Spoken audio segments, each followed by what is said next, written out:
Ladies and gentlemen, welcome to another episode of Quarantine Etiquette, episode 62, and in today's episode we're going to do a little bit on Easter because it's the Easter weekend, and unlike last year where we did our top 10 Easter tips, and it's worth checking out that Quarantine Etiquette episode which I have been resharing, this time we're going to be showing you how to lay up your table, either lunch or dinner, for your Easter meal. It doesn't need to just be an Easter meal, it can be a lunch in the garden or a dinner in general. So we thought that'd be a fun thing to demonstrate, and as always the Royal Dachshunds ready to lend their assistance. They're very energetic, they're very excited as you can imagine about this, and I'm sure under their guidance, or hopefully with their assistance as well, we shall demonstrate how we do this. This is going to be, as always, it's going to be interesting. And at the end of that we're going to sit down and enjoy our Easter meal together, and I have a very funny feeling it's going to be doggy orientated as in the food.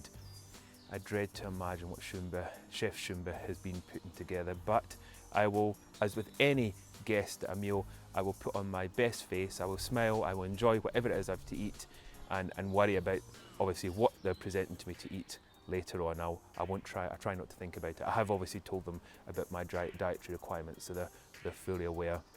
I think I did mention I don't really like dog treats or biscuits, but anyway. Right, on with today's episode.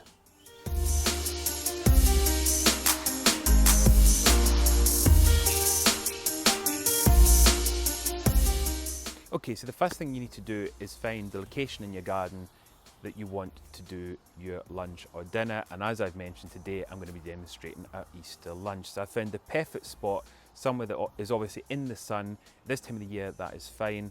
In the middle of summer it could be a little bit hot, so I might need to think of somewhere a little bit more shaded, but for today this is a perfect spot. I'm now going to demonstrate how I'm going to cloth this table, and then obviously we'll begin laying it up. But I just need one of the Royal Dachshunds to give me some assistance. Can I have one of you maybe to give me a hand, please? Anyone?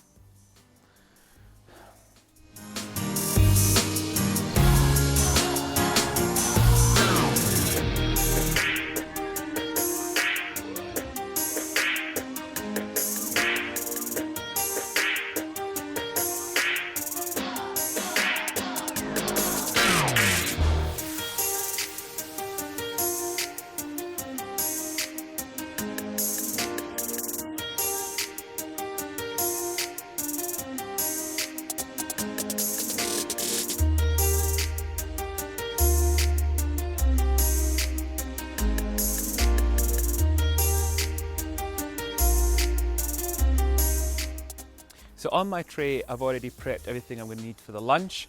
I've decided that there's going to be 4 chairs because obviously the puppies, the younger children of the family can actually sit with the parents, hopefully, that's the idea. So I'll lay it up for 4, and this is how I do it.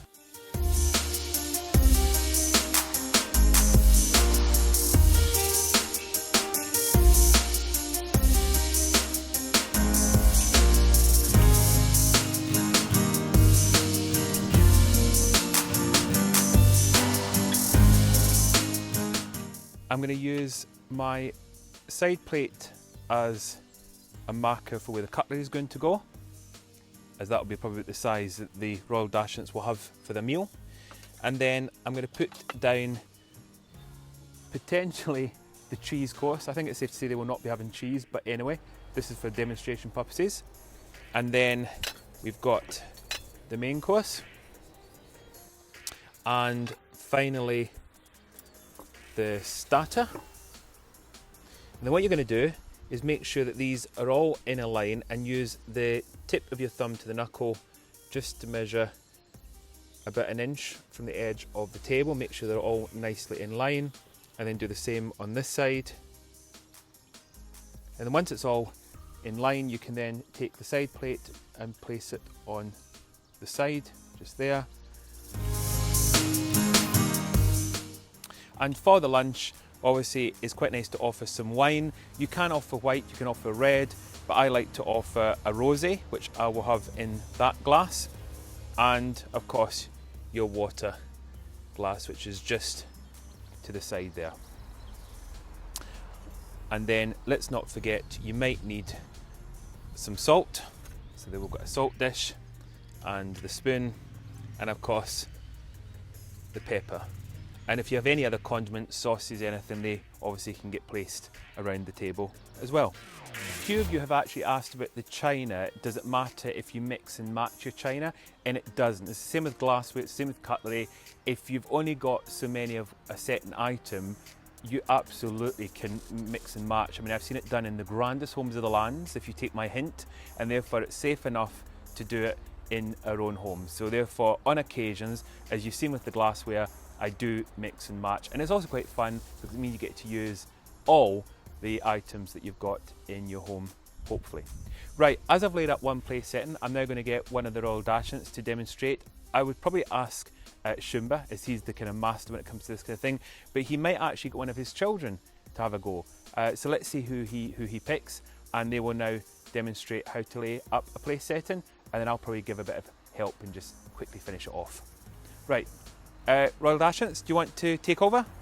Shumba, I think obviously as you're here, would you like to demonstrate this?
Thanks to the Royal Dachshunds, I think once again we're looking at perfection.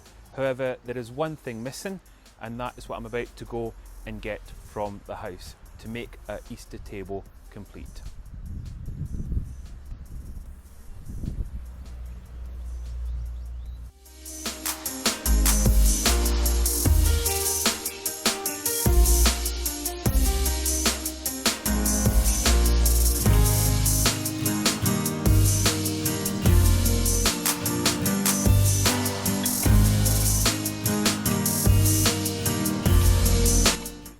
And here is what we obviously need for the Easter table, which is a selection of Easter eggs. Just a little note, please do not let your little four-legged friends eat any chocolate over Easter or any other time, because obviously chocolate is poisonous to dogs. We do have dog-friendly chocolate, which I will give them some of today. This is just purely for decoration purposes, and I will make sure they do get a few treats on the table as well. I'm a very good royal butler.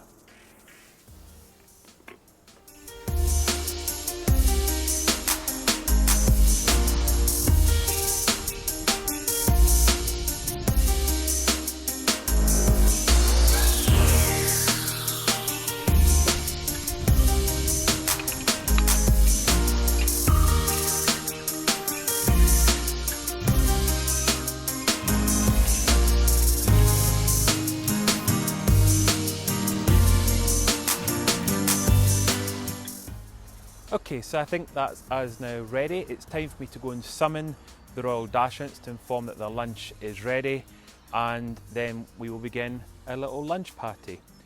Okay, how can I never find them? It's not exactly a huge estate. Royal Dachshunds, Dachshunds!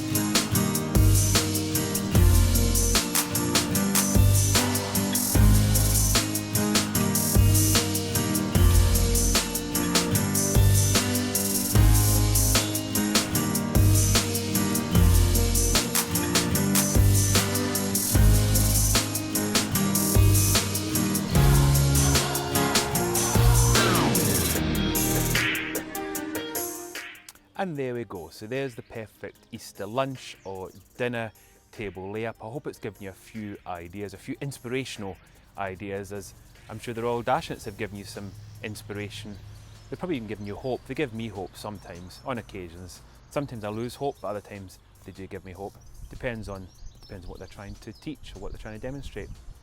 Right, I need to go and put on my marigolds now, and my apron, because I have to do the washing up, because obviously the Royal Dachshunds don't wash up. You know, they'll be having their 40 winks. They need the rest, poor little things. Meanwhile, I'll go and get on with the washing up, and then before I know it, they'll probably need something else. It'll be time for the next meal or something.